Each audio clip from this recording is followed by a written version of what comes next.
மனிதர்களால் ஏமாற்றப்பட்டு மனம் சோர்ந்து போயிருக்கலாம்.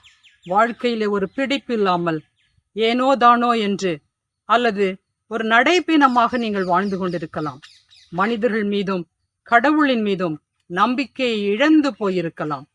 வாழ்க்கையிலே அனுபவிக்கக்கூடிய துன்பங்கள், துயரங்கள், வேதனைகள், போராட்டங்கள், பிரச்சனைகள், நம்பினவர்கள் கைவிடுகின்ற நிலை, வியாதிகள், நஷ்டங்கள், இவை அனைத்தையும் பார்த்து என்னடா வாழ்க்கை, இப்படிப்பட்ட ஒரு வாழ்க்கை தேவையா என்று சொல்லி விரக்தியிலே வாழ்வை முடித்து கொள்ள கூட நீங்கள் துடிக்கலாம்.